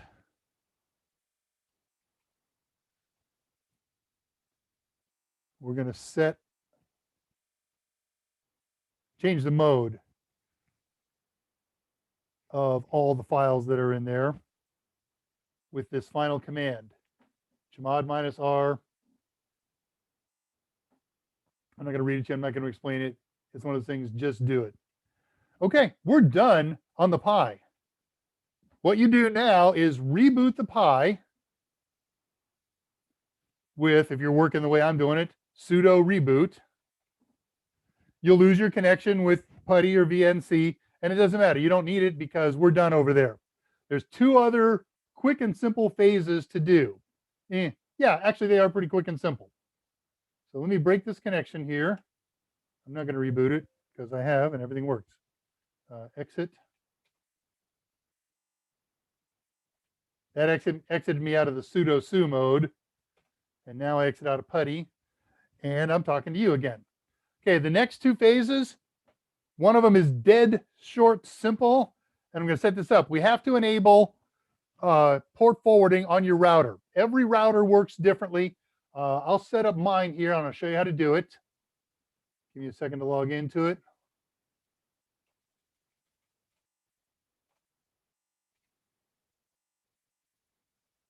You got to get to the right page so you don't see my public address, though there are ways to figure it out because you know how to get to pirsquare.zapto, right? We go in here, and then we share. Now I've already got port forwarding going on, but I'll do another port forward just to show you how it could, should, would work in my machine. So here's all the port forwarding that I have going on right now and the ports that they use. Notice I've got a WireGuard VPN server set up. Whenever anybody calls the public address of my router and port 51900, forward any of that traffic to this host in my LAN, port computer 192.168.1.141 on port 51900, and here we have a choice of specifying UDP, TCP, or both. So let me do this one as if it were fresh. Let's say some routers have lists of commonly port forwarded things. So I'm looking in here, I see an IPv6 tunnel, but I don't see any OpenVPN tunnels or any WireGuard tunnels, so nothing to pick from that list. It's not a common game. So, okay, I will just make my own. Call it anything you want. I'll call it WG server. And here we don't have a choice on the inbound traffic as to whether or not it's going to be UDP or TCP. So he automatically monitors any references to port 51900, whether they're UDP or TCPs. Now I can't use 51900 because it's already in here. So let's say I set up a different WireGuard server and I'm listening on port 51600. And if any traffic comes in for that, let's send it to that new host that I just built, 192.168.1.250. Trying to think of something that doesn't conflict with anything I have. One, doesn't matter. Nobody's going to make a call here. And the same port, whatever I set the listening port up on that machine, I could leave it at 51900 if I want, because that's not going to conflict. But we'll do 600. I set it up on 600, we'll pretend. And then over here, you pick which protocol you want to forward on, either TCP or UDP is appropriate. That's all that WireGuard supports. But just for safe, I would use both. And then I have to add that into my list here. And it doesn't work yet until I apply it. I'll go ahead and apply it. It takes about 10 or 15 seconds. 20, 20, 20, yeah, less than that. 10 seconds or so. Come on, there you go. Okay, so there's my port forwarding. It's all set up and it's all ready to go. Now, I already had it all set up and ready to go here. So for the sake of cleanup, I'm going to wipe that out. Delete that, apply the settings. And we're done with phase 2. Phase 1, build and configure the WireGuard server on the Pi. Phase 2, port forward your router. Phase 3. Man, this used to be a complicated thing, and they've made it much easier. Thank goodness. So I'm going to set up a WireGuard client on a Windows computer. And the way we used to have to do it is Microsoft has a built-in VPN client that's supposed to support a whole bunch of different platforms, but it doesn't anymore.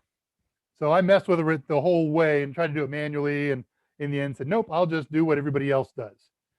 So you have to do 3 things, and it's done. 1, you have to create a configuration file on your Windows computer that the client is going to read and use.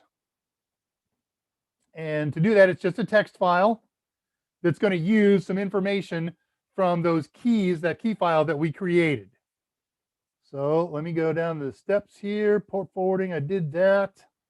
Log in the route, port forwarded on your Windows machine. So just open up Notepad. You're going to create a file, and you can save it anywhere you want. So let me open up Notepad, and I'll share it with you.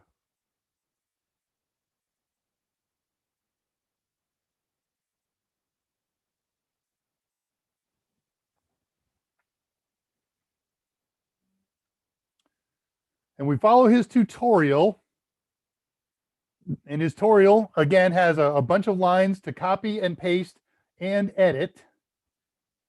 I know you can't see it yet. Sit tight. I wanted some screen time. So I opened up Notepad. I copied and pasted the stuff that's going to go in a file that will be called wg0-client.conf. And there were 4 lines. The client private address, the server public address goes down here, and then these 2 IP addresses. This is the client IP address that it's going to get, and then this one says who's allowed to use this thing. And this basically means anybody. We can put limits in there. Now, this line I really love. The way he had it originally written, I don't know where I just typed that. That's all right, we'll work it out. Oh, heck, let's just put the line in there. Copy and paste it, it's much easier.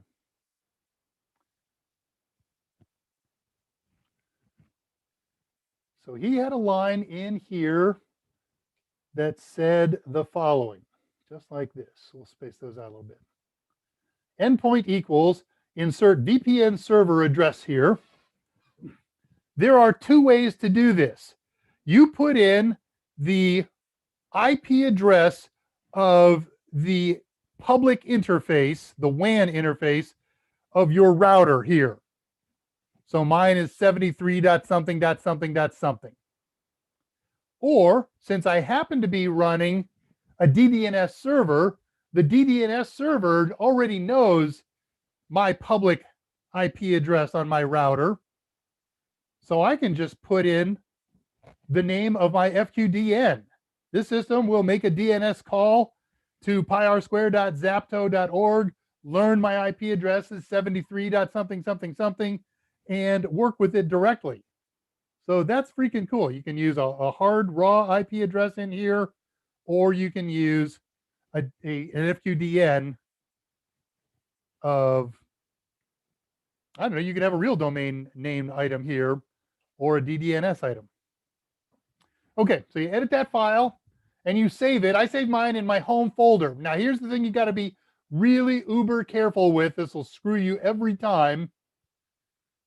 If you do file save, it will save it with a .txt extension, and that does not work with the client. I got burned with that for about an hour trying to figure things out, and I finally got it worked out. So you do save as browse for your home folder. And then down here where it says save as type, you got to get rid of this txt line and change it to all files. And now it won't add a .txt because otherwise it says wg0client.conf.txt and that doesn't work, I guarantee. Now you could manually go and change that. Just manually delete the txt extension. We'll say yes here. Oops, I said no. Doesn't matter. Cancel, close. I already saved the file, so I'm good with it. All right, so that's step number one. You've created the configuration file. That should bring you back to me. Yeah, I'm good. All right, next is the easy thing. Here comes a new link for you. You've got to download from the WireGuard site the client.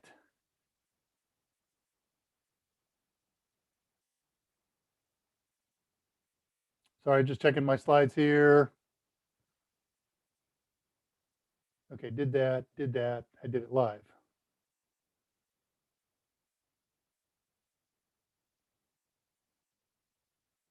Oh, I know what I did. Okay, we did it this way. I'm just going to show you on the actual web page where you go get it. So let me set my web page up. Bump. It's right here. There it is. Share that.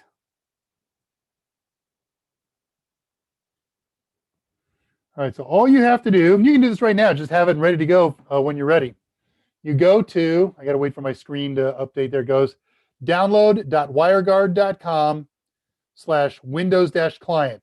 If you want to do a client on a Mac machine or a Linux machine, just go to the main page, download.wireguard.com, and you can pick Linux clients and other kinds of clients. And you don't want to mess with any of these if you're working with Windows.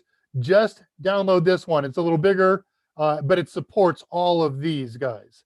So you just click on this thing, download it, save it, and then run it. And what will happen when you get all done, I'm going to run it, is you'll get a box that looks like this. WireGuard. Oh, great. I set that up just perfectly. I cleaned out the old stuff in there. Share WireGuard. So what you're going to get is a box that looks just like this. And this thing says import tunnels from file. There's none in here because it's a brand new install. And if you click add tunnel or import tunnels from file, you'll get exactly the same menu. So I'm going to import tunnels from file. Browse to wherever you saved that client config file. It's here in my DRush text folder. I'll double click it. And it imported correctly because it didn't have a TXT extension. And it says, here's all the pertinent facts about it. You want to do it? And notice, by the way, that, oh, not yet. So now I'm going to activate it. This is it. We're done with this. Bam. Buzz, buzz, grind, grind.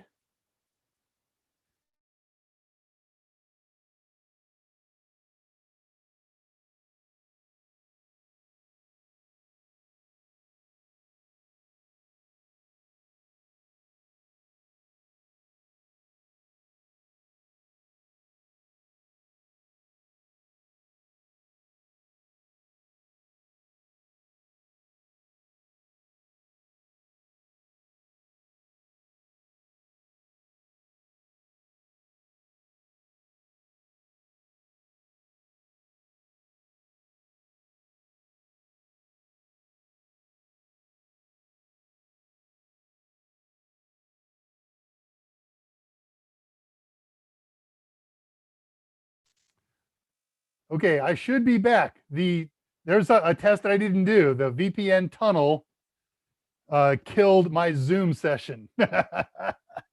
Sorry about that. I never even considered that as a necessary test. Am I on? Yes, I appear to be on. Okay. Very good. Okay, so didn't expect that, but that's it. You just leave that thing running in the background.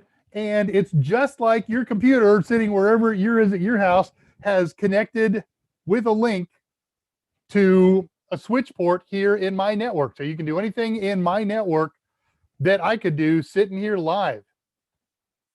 So that's it. That is creating a VPN server and doing all the things necessary to access it. And that was just freaking cool that it killed it. That's another indicator that it's working. So sorry I just never tested that. Who'd have thunk it? So I'm going to update my YouTube chat here real quick. It gets behind when I do these long presentations with lots of shared screens.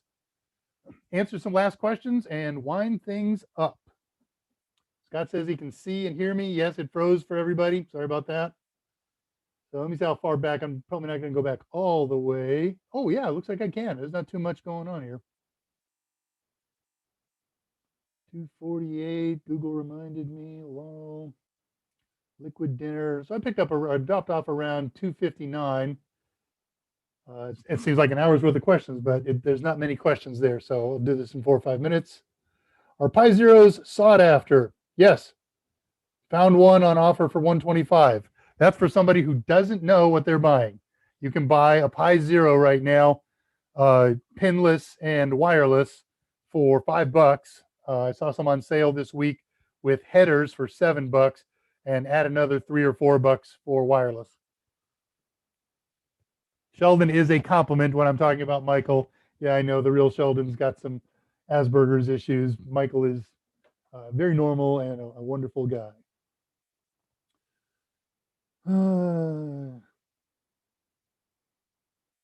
But I think the most important thing to recognize here is that we didn't have a Comcast glitch. We didn't have an Ethernet glitch.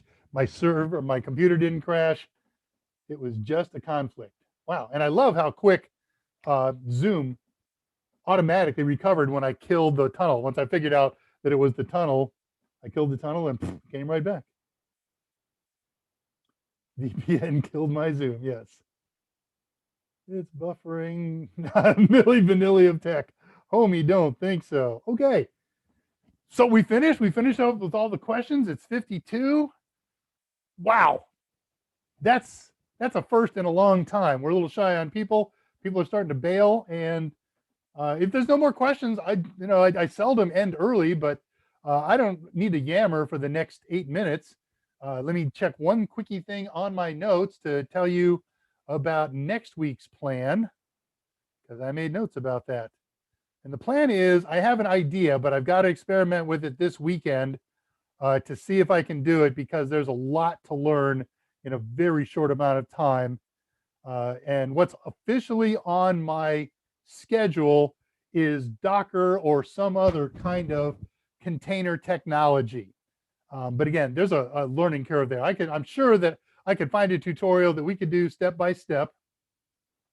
But I want to understand it, and I want to help everybody else understand it. So if it's too overwhelming to do in that short of a time, I'll start learning it at nights for a couple of weeks, and I'll pick a different project. Let's talk about Monday. I don't know what's going to happen Monday. I saw some kind of notice about maybe Mike having to do something. I don't know if that's on the Monday show or if it's on a different show. So we're playing Monday by ear. There will be an AMA on Monday at 2 o'clock Central Time with Mike hosting it or somebody else hosting it. That's everything I got. Let me put the contact and the discount code info up one more time to sort of close out the day. Click, click, click. So if you want to contact myself, okay. Mike will be on Monday. Regular show. I don't know if he's doing a feature or if he's just doing questions, or he's always got some kind of feature to talk about in depth, but he's good. All right. So again, if you want to talk with myself or Scott or Mike by email after this thing is done, Dave R at totalsem.com, Scott J at totalsem.com, Michael M at totalsem.com. You can find us. And if you're looking for loot, there's a couple more days. It's good through Sunday for CompTIA Total Tester practice exams and Total Tester bundles. 50% off. Go to totalsem.com. Load up your basket with loot and use the code at checkout, main 1820.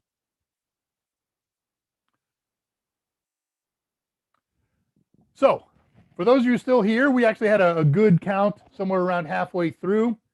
Sorry, we lost a few people, but things will start to climb back up again next week as spring break begins to fade. A lot of places didn't even have spring break. My kid got 1 day. It's this coming Friday. Maybe it's today. I don't know. I haven't heard from him. But I want you to have a good weekend. Thank you all for coming. Hope you got some value out of this VPN thing. Even if you don't build a VPN, you got some terminologies, you got some concepts down. Hopefully that will help in CompTIA preparation. And I would really love if you made one of these, used it, and reported back to us on Discord or here on AMA or Drama or Dramas, wherever makes you happy. Send me an email. Hey, it worked. It was awesome. Because it's a lot of fun and they have a lot of uses. I am going to offer my gratitude to Mike, who watches these on occasion. Thank you, Mike, for allowing us to get together and do this specialized kind of segment. He's great and very generous with our time. And by generous, I say that he allows me to work on preparation for these shows after work hours and to make up the missing 2 hours of work hours that I use during these things to do so late at night. Not true. He's very, very good and understanding about this stuff. He knows what's involved in prepping these things. And I don't know if you know, and I'm not going to pat my own back, but I got to tell you that I put together on a complex one like today, 4 hours on average, maybe a little more every night, starting on Saturday night to get these things prepped. Sometimes I get lucky. I get one that I know a lot out of and I can just write them up and do them. But translating ones like this guy's tutorial and then making it work with the missing stuff and learning about it in the backgrounds. I didn't know everything there is to know about VPNs before I started this. I knew probably as much as most of you, maybe a little more, but I had to learn a lot more to make this thing work. All right, it's 3 minutes till shutdown. I got nothing to add. Scott, you want to come on for the final 3 minutes? Say hi and bye to everybody. They haven't seen your smiling face in a while, other than wearing a mask in Mike's house the other day. And while he decides if he's going to do that, he'll send me a message that says, no, I don't want to be on. I'm wearing a t-shirt. Hey, it's t-shirt day. And it's a couple days after Pi Day Friday. And I think I told you this. Yeah, I went down to the pie store last weekend. I didn't say that. I got more pies because I do that. And I got more SD cards. That's what I need more than anything now. I don't need pies. Okay, he turned off Zoom on his laptop, so he'll say goodbye on the chat. So I'm going to close it off about a minute and a half early. Want everybody, as always, to have a good weekend, a safe weekend. Let's get through this nonsense pandemic stuff. If you're comfortable getting vaccinated, go get vaccinated. If you're not, don't infect anybody else. Don't get infected by anybody else. And we will see you Monday for Mike's AMA. See you on Wednesday for Mike's AMAs. And then we'll come back again on Friday and do this all one more time. I will be on Discord in about 15 minutes or so after I do some put together and get some dinner in the oven or wherever I'm going to do it. And let me go over to the page that's got the rig bed button. That you have to go over here for, and here, and here. Hey, there's the big red button page. So that I will give everybody a happy good evening and happy good weekend. Good night, nurse.